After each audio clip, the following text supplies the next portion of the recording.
Hello, I'm Richard Mize, real estate editor for the Oklahoman and newsok.com, talking with Craig Tucker, managing broker and office specialist at Price Edwards & Company, commercial realty company here in downtown Oklahoma City, and we're talking about his 2018 year-end office market summary. You described the office market as something like we're sitting in neutral with our foot on the gas. Yeah, revving the engine. Revving the engine, but we're in neutral. So what does that mean? You know, we had a lot of absorption, yet the vacancy rate still went up, which seems odd, but we added a lot of inventory. So we actually absorbed 200,000 square feet, but we added 800,000 square feet. So but at the same time, there's a lot of activity going on. There were a lot of big leases that happened in the year, and there's a lot coming forward, and that's what I mean by kind of racing our engine. Right. There's a lot going on, but we don't seem to be going anywhere. Statistically, it's not moved that much one way or the other. When you're adding inventory, it's hard to gain. What's the spotlight? What property has your attention right now, or at the end of the 2018? Which one or two properties had your attention, and why? Downtown, it would continue to be the BOK Park Plaza building. There's still a lot of vacancy there.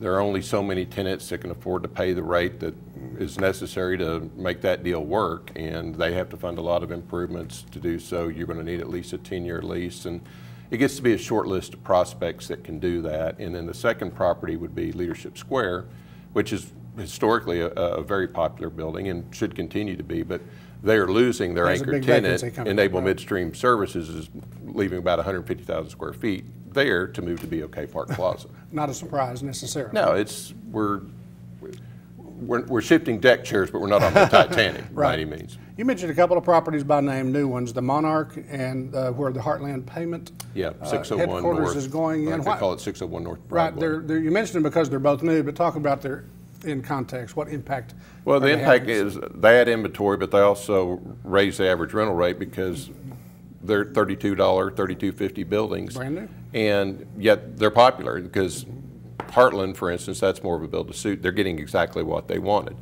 Monarch was built totally spec and is not half, they just topped out in the past month. And it's a smaller building.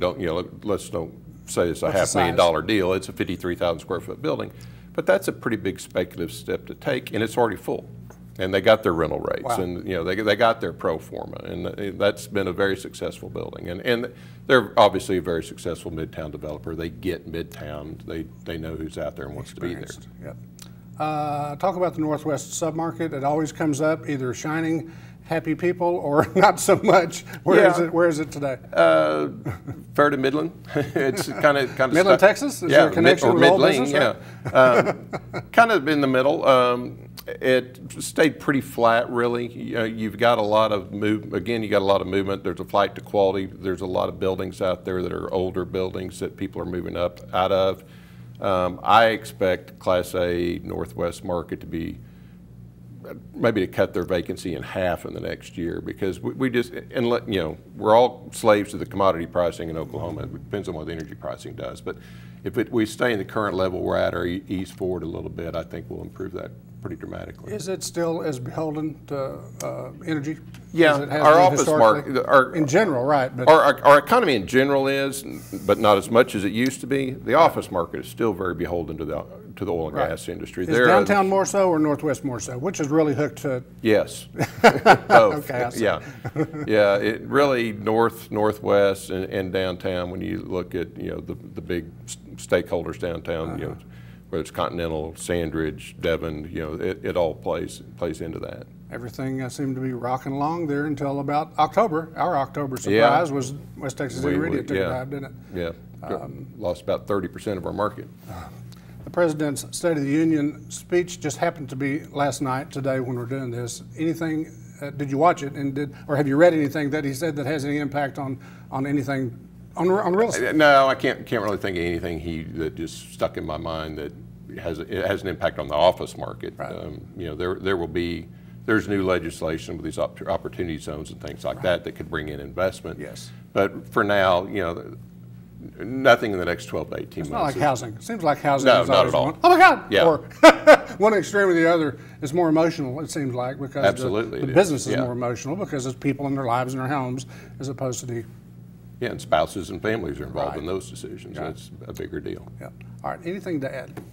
No, I really, I feel pretty good about where we are. It's, No alarms? there are worse things to be than an idle or a neutral. We're not in reverse. The engine's still running. Absolutely. We got our foot on the clutch. We just don't, as you said. Yeah, I don't know if we're going to go head on down the road or drop our transmission. Right. Squalor tire. Yeah. All right. Thank you.